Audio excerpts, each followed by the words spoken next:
The prairie lay hushed beneath a sky paling toward dusk, the light stretched thin across the wide horizon. Dust hung in the air, caught in the faint breath of wind that moved across the tall grass.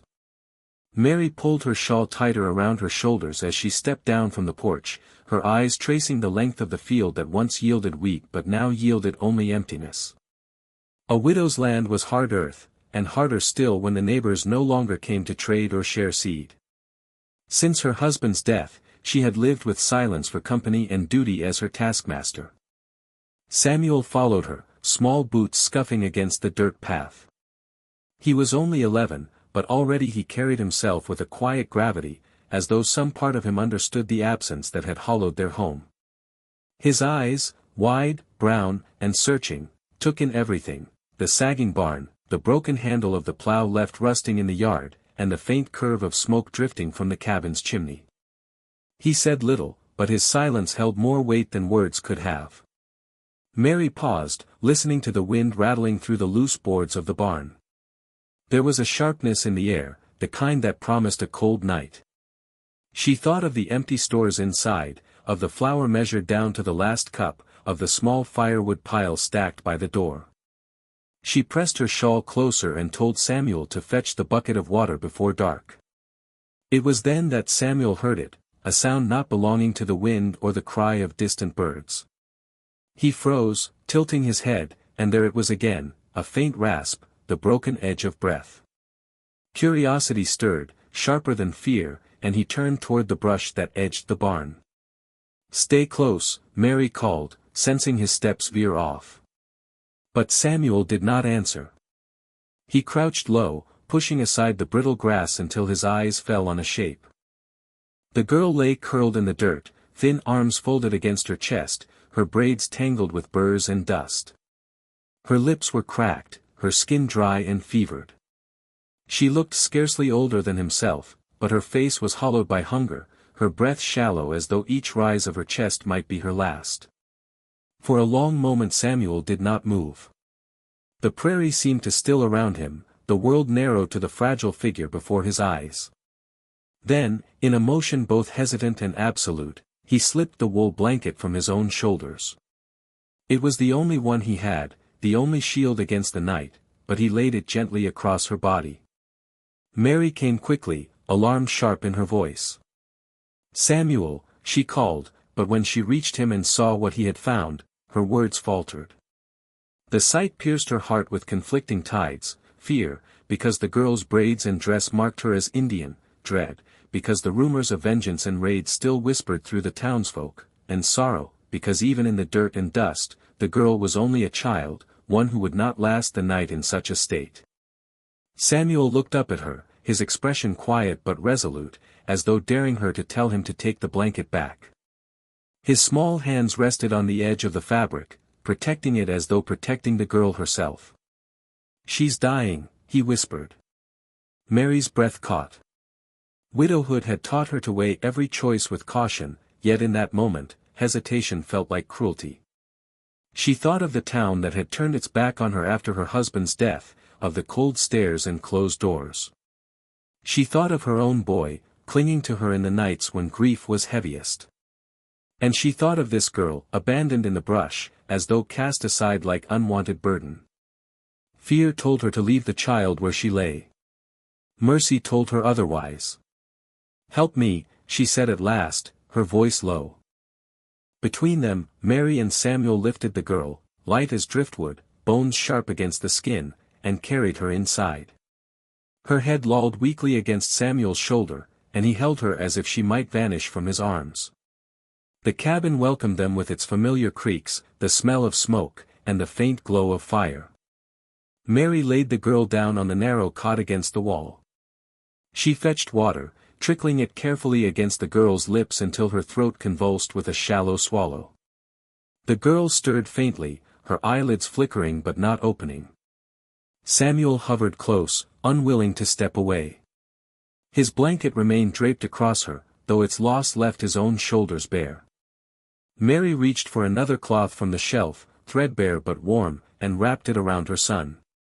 He leaned against her side, and together they watched the faint rhythm of breath in the stranger's chest.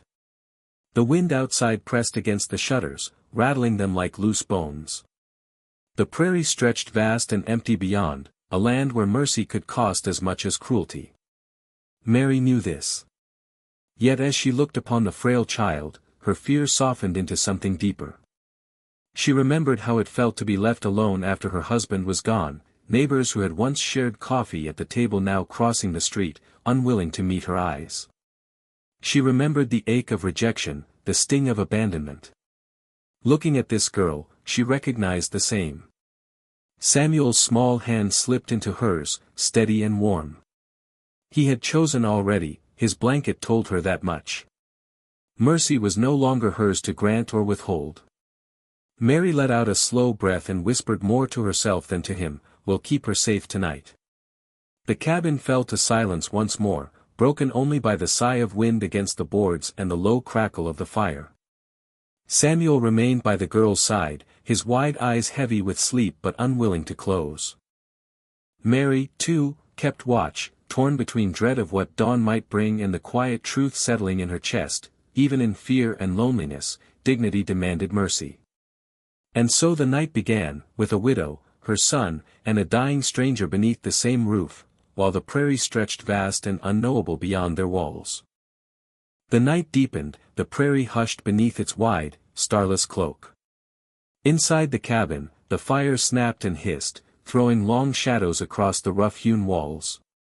Mary sat stiff in her chair, the shawl pulled close around her shoulders, her eyes never leaving the frail form on the cot. The girl breathed shallowly, each rise of her chest a fragile promise against the silence. Samuel had fallen asleep on the floorboards beside her, curled close, as though even in sleep he refused to let the child slip away. His blanket still cloaked her, though it left him bare to the chill. Mary leaned forward, dipping a rag into a bowl of cool water. With gentle care she wiped the dust from the girl's face, brushing back strands of hair that clung to her temples. In the firelight, the girl seemed more child than stranger, no more than 12, though the hollows of her cheeks and the sharp lines of her bones gave her the look of someone much older. When Mary drew the rag across her wrists, she stilled. There, beneath the dirt, were narrow scars, thin lines cut deep into the skin. Mary's breath caught. These were not the marks of accident. These were bindings, ropes rubbed raw into flesh.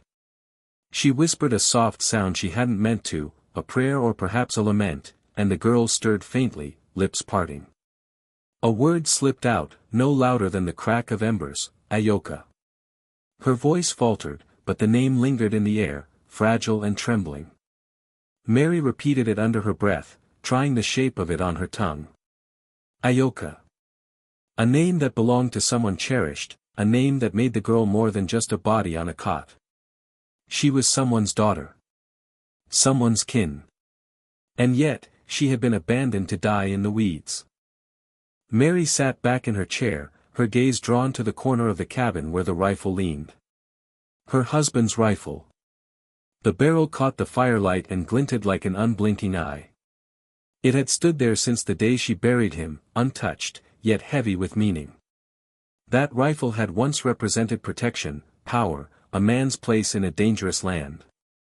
Now it felt more like a ghost, a reminder of the world she had been left to face alone.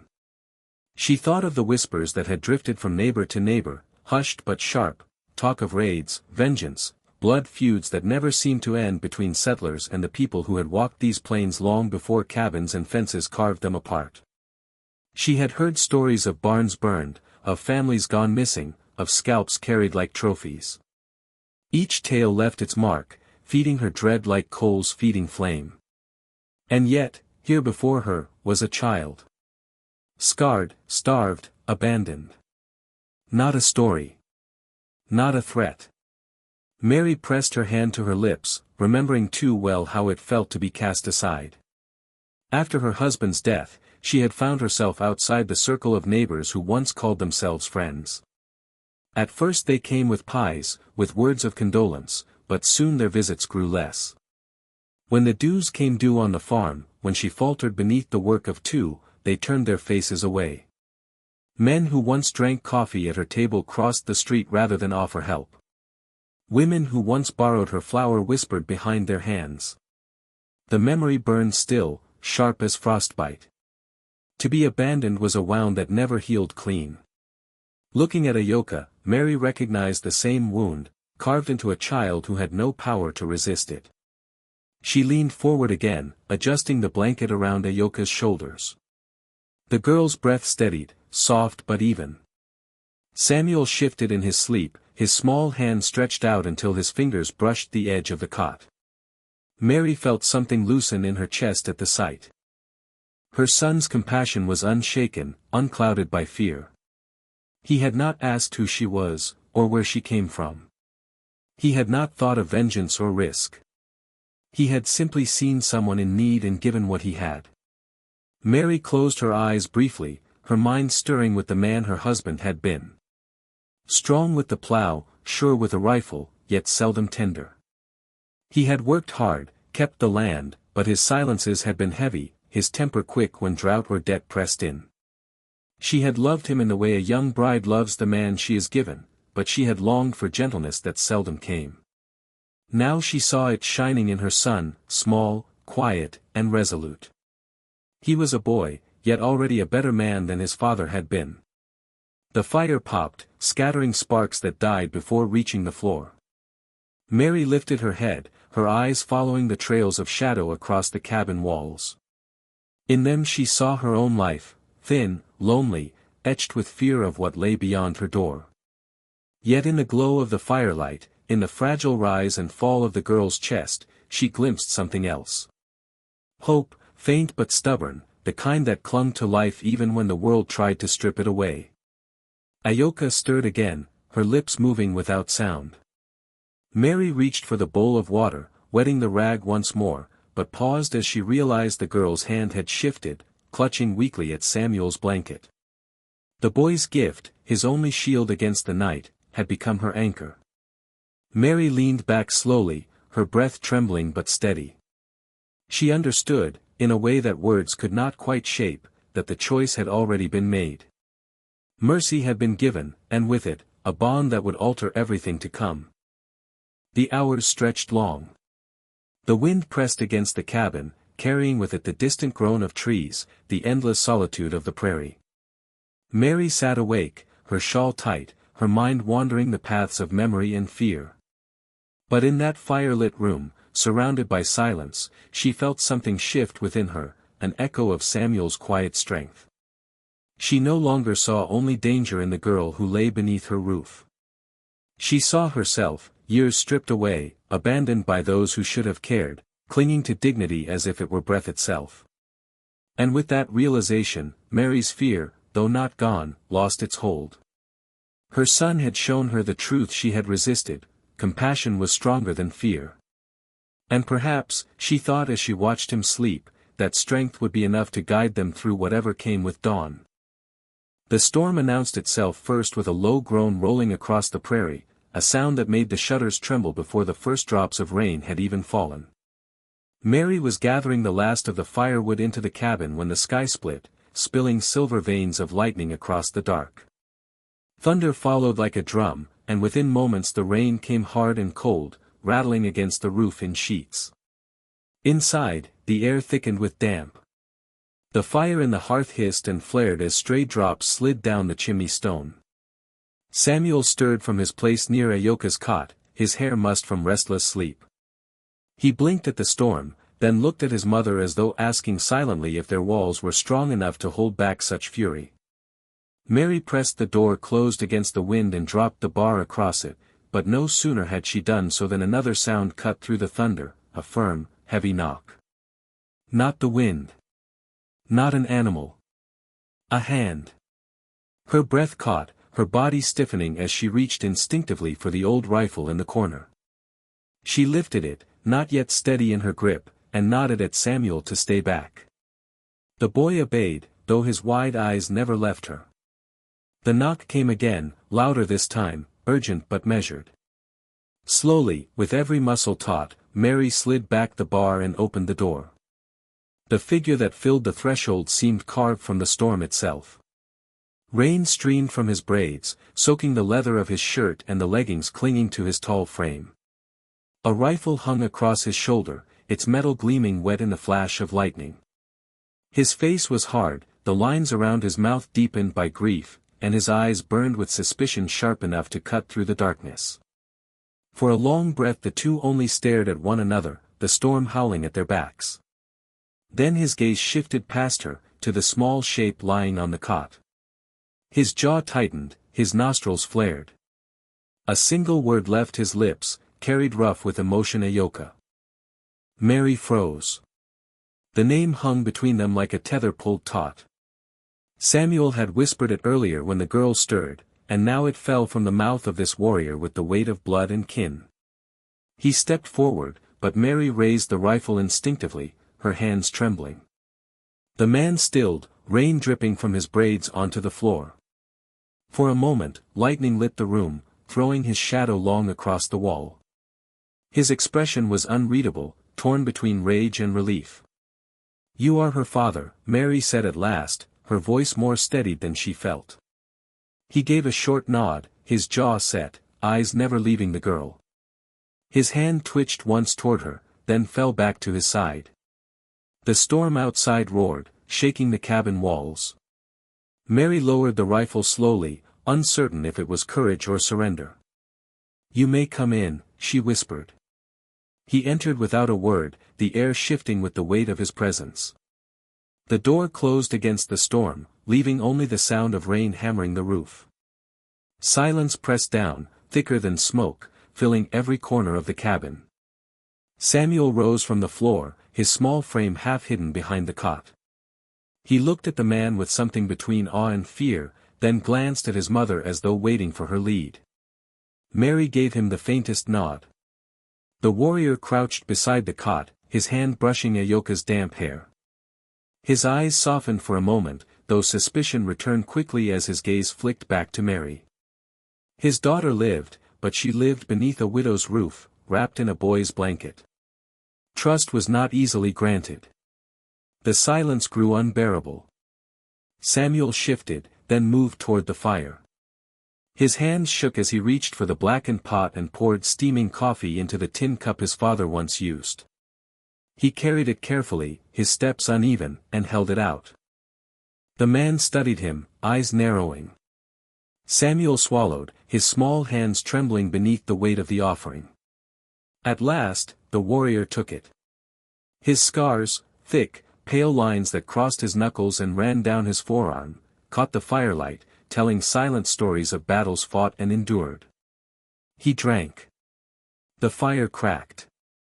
Thunder rolled overhead. Mary sank into her chair, the rifle across her lap, her heart still racing though her face remained composed. The boy's gesture had bridged something fragile, if only for a moment. The warrior placed the cup on the table with deliberate care. His voice, low and rough, filled the space. "She lives because of him." His eyes flicked toward Samuel, who stood frozen, hands clenched at his sides. Mary's throat tightened. She looked at her son, barefoot, thin, hair falling into his eyes, and then at the man across the fire, soaked and scarred, his face carved with loss. Both guarded something precious, one with innocence, the other with suspicion. The storm raged on, shaking the shutters, rattling the door, as though mirroring the clash of silence within the cabin. Mary drew a long breath, her fingers brushing the wood grain of the rifle. She realized that the night's survival would not depend on steel or gunpowder, but on the courage to remain still, to sit in silence beside the man she had been taught to fear. Outside, the rain poured harder, drowning the prairie in a relentless wash. Inside, 3 lives sat suspended in firelight, a widow, a warrior, and a boy whose blanket had bound them together. The storm pressed against the roof, but beneath it, something unspoken held, tense, fragile, yet unbroken. The storm passed with the long hours of the night, leaving the land washed clean and the cabin damp with the smell of rain-soaked wood. When morning came, pale light filtered through the small window, carrying with it the heavy quiet of a day that seemed reluctant to begin. Mary rose first, as she always did, and set about the small chores of survival, stirring the embers of the fire back to life, measuring out the last of the cornmeal, and setting water to boil. Yet each movement carried with it an awareness sharper than any blade, the warrior seated beside his daughter. Ahuli sat close to the cot, his tall frame folded with quiet strength, his eyes never straying far from the girl. He had not slept, or if he had, it had been no more than a shallow rest stolen between breaths. His expression was carved from stone, unreadable but fierce in its devotion.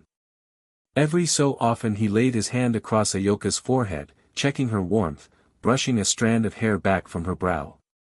The tenderness of the act startled Mary, though she kept her face carefully composed. Samuel stirred on the floor, rubbing sleep from his eyes.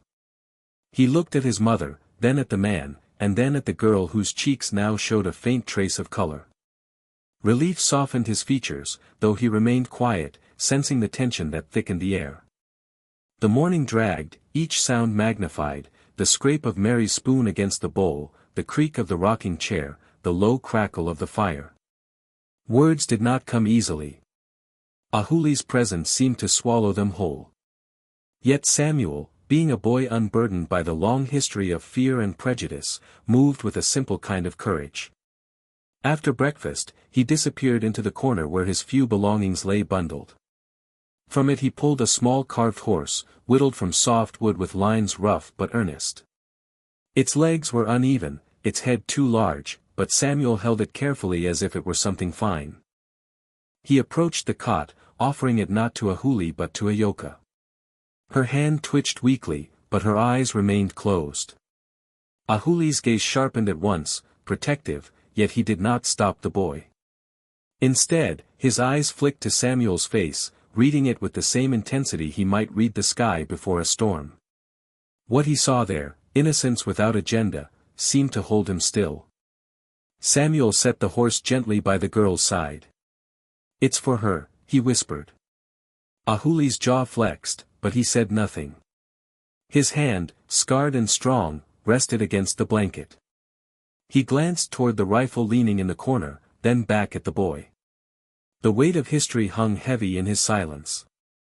Later, as the day wore on, Samuel retrieved another treasure, a battered book of Psalms, the leather worn thin, pages frayed. It had belonged to Mary's husband, though Samuel had claimed it as his own, tracing the words though he could only stumble through their meaning. He opened it on the floor, tilting it toward the firelight, humming softly to himself as he followed the lines. His voice was quiet, halting, but earnest. Mary's chest tightened at the sight, remembering her husband's rough voice reading those same words in evenings long gone. She glanced toward Ahuli, half expecting scorn, but instead found him watching with the intensity of one witnessing something unfamiliar yet undeniable. His brow furrowed, not in contempt, but in thought. The hours stretched long beneath that small roof. Mary moved through her chores, mending a tear in Samuel's shirt, grinding the last of the meal into bread, but her eyes returned often to the warrior. He sat with unbroken patience, his silence like another presence in the room.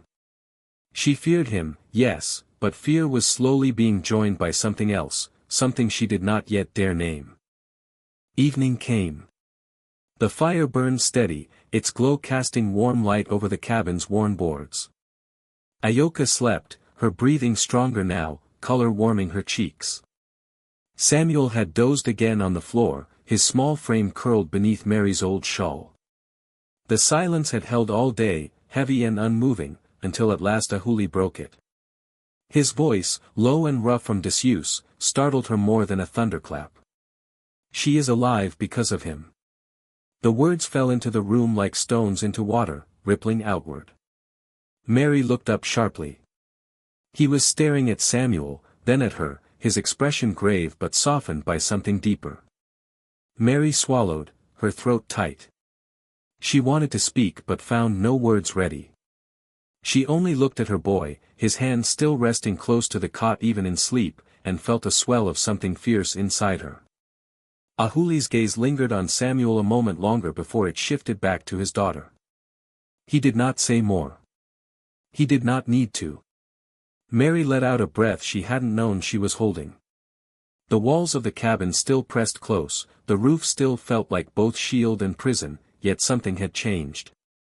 A crack had opened in the silence, not wide, but enough to let light through. She sat back in her chair, her eyes stinging with an emotion she could not name. Fear remained, yes, but beside it grew something else, recognition. Her son's gift of a blanket, a carved horse, a worn book, had already rewritten lines drawn long before he was born. For years, hatred and violence had ruled these plains, carving wounds into both settler and native alike. But here, beneath this roof, one child's act of compassion stood against it all. And Mary realized with a trembling certainty that such kindness could not be undone. The days folded one into another, and with each sunrise the girl's strength returned. Ayoka no longer drifted in and out of fevered dreams but sat propped on the cot, her thin frame wrapped in Samuel's blanket. Her eyes, dark and solemn, carried years beyond her age, yet when Samuel placed the wooden horse in her hands, a faint smile curved her lips. It was small, fleeting, but enough to loosen the tightness in Mary's chest. Mary found herself braiding the girl's hair one evening as the fire glowed steady in the hearth. Ayoka's head bowed gently beneath her hands, her small braids neat and careful, woven with a tenderness Mary had once given her own boy when he was smaller. She thought of her daughter, lost in infancy, and the ache of that old wound returned, softened now by the weight of the living child before her. Ahuli watched silently from his place by the fire. His broad shoulders filled the space, his presence both steady and heavy, yet his gaze held no challenge. He studied Mary's hands as they worked, then let his eyes rest on his daughter, something unspoken softening the hardness of his features. When Ayoka had drifted to sleep again, her braids smooth against the blanket, Mary settled into her chair. The fire cast its glow across the room, filling the silence with its soft crackle. For a long time, there were no words, only the rhythm of flame and breath. It was Ahuli who broke the silence, his voice low and halting, as though each word had to be weighed before release. "My wife," he said, his eyes fixed on the fire. "She died. Fever." Mary turned her head, her hands still resting in her lap. The confession was stark, unadorned, yet in the heaviness of his tone she heard the echo of her own grief. She swallowed before answering, her voice softer than she intended. "My husband. Buried him on the hill, last winter. The ground was so cold I thought the earth would break before it yielded." Their eyes met across the firelight. Neither spoke further, but in the silence stretched between them, there was understanding. Two lives fractured by loss, two hearts left to carry more than they could bear, now sitting within reach of one another in the small circle of warmth. Samuel stirred in his sleep on the floor, pulling the shawl tighter around his shoulders. The boy's innocence lingered like a bomb, his presence proof that kindness could still take root even in soil hardened by grief. The fire burned lower, shadows lengthening along the walls. Mary caught herself glancing at the warrior more often, not with fear but with curiosity. He had spoken little, but when he did, his words carried the weight of stone. And in those few words, she saw the shape of a man both wounded and unyielding, bound to the same thread of loneliness that tied her. Outside, the night pressed close, heavy with the smell of rain still clinging to the earth. Mary rose to place another log on the fire, and when she opened the door to fetch wood, the air struck her with its chill. Her eyes fell to the ground beyond the threshold. Horse tracks. Fresh, pressed deep into the mud where rain had softened the earth. More than one. Her breath caught. She closed the door quickly, her heart thudding in her chest. Ahuli was watching her when she turned. His eyes told her he already knew. "They are near," he said simply. Her hands trembled against her skirt. "Your people." He nodded once, his gaze steady. "Scouts." His voice carried no surprise, only certainty. "At dawn, they will come." Mary gripped the back of her chair, her knuckles white. The thought of riders, dozens, perhaps hundreds, gathered beyond her fields filled her with dread. She glanced toward Samuel, asleep and unaware, and then at Ayoka, her small chest rising and falling in the rhythm of new life. "What will they do?" she asked, her voice breaking despite her effort to hold it firm. Ahuli looked at her for a long moment. In the firelight, his expression was unreadable, yet not cruel. "They will see." His gaze shifted toward Samuel's blanket wrapped around his daughter. "And they will know." Mary's breath trembled as she lowered herself into her chair again. She stared into the flames, trying to steady herself against the thought of so many men gathering outside her small cabin. She had feared the judgment of her neighbors, the gossip of the town, but this was different. This was the weight of history pressing against her door. The fire flickered, throwing its glow across Ahuli's scars, across the lines carved deep in his face. Mary's heart steadied, though her fear remained. She realized then that survival was no longer about her alone, nor even about Samuel. It was bound now to the small girl on her cot, to the warrior who watched over her, and to the fragile thread of mercy that had drawn them beneath the same roof. The fire warmed her skin, but its light also cast long shadows. It was both comfort and warning, the very image of their uneasy bond, bright and alive, yet capable of consuming if not tended with care. Mary sat long into the night, the fire burning between them, her heart trembling but unwilling to close itself. The boy's blanket had bound them to something far greater than themselves, something neither loss nor fear could unmake. And though the dawn promised reckoning, for this moment, beneath the roof of a widow's cabin, there was fragile unity. The prairie was still when Mary opened her eyes. Pale light seeped through the cracks in the shutters, the kind of light that carried more weight than warmth. She lay for a moment listening, Samuel's steady breathing at her side, Ayoka's softer breaths on the cot, the low crackle of embers in the hearth. Then, faint at first, came another sound. Hoofbeats. Not a few, but many, so many that the earth itself seemed to pulse with them. Her stomach turned cold.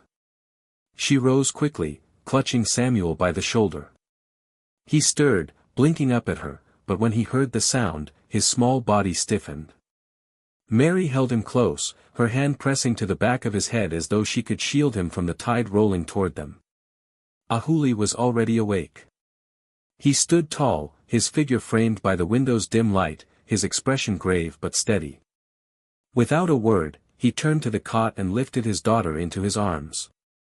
She stirred faintly, her braids brushing against his chest, the blanket still wrapped tight around her. The hoofbeats grew louder, a thunder rolling over the plain.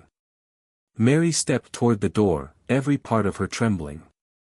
She imagined flames, arrows, vengeance too long carried, and wondered if this small cabin would be the place of their end. Ahuli moved ahead of her. He opened the door, and the sound rushed in, a roar of horses, a living tide of power sweeping across the horizon. Mary gasped, her eyes wide as she saw them, riders stretching across the prairie, dark shapes against the pale morning, row upon row until they seemed uncountable. 700, perhaps more, their horses' breath misting in the cold dawn. Samuel clutched at her skirts, his face pressed into her side. Mary's arms wrapped around him instinctively, though her eyes never left the sea of warriors. Ahuli stepped outside. He did not flinch, did not falter. He walked forward with his daughter in his arms, the blanket a patch of worn wool against the strength of his frame. The riders slowed as they neared, forming a great circle that surrounded the small homestead. Silence fell, heavy and absolute. The only sound was the stamping of hooves, the creak of leather, the restless snorts of horses. Ahuli stopped in the center of the yard. He lifted his daughter high, her small body swaddled in Samuel's blanket. The wool caught the morning light, rough and frayed but unmistakably a gift. His voice, deep and carrying, rang out across the circle. Though Mary could not understand the words, she knew their weight. He was showing them that mercy had come from an enemy's hand. The warriors watched. Some shifted in their saddles, some murmured low, but none moved forward.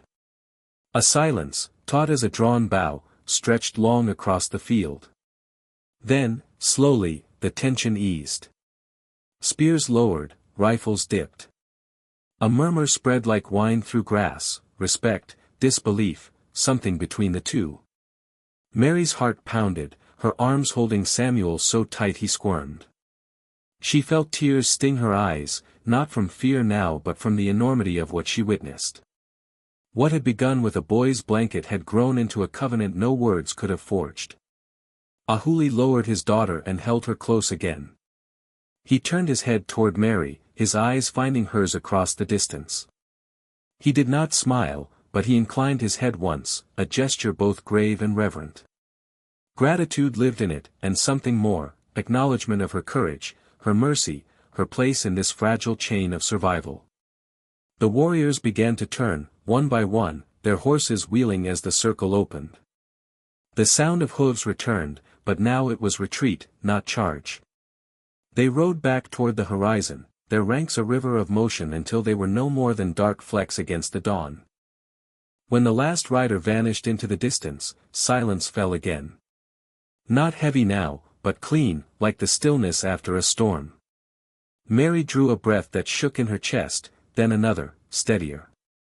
Ahuli carried Ayoka back inside.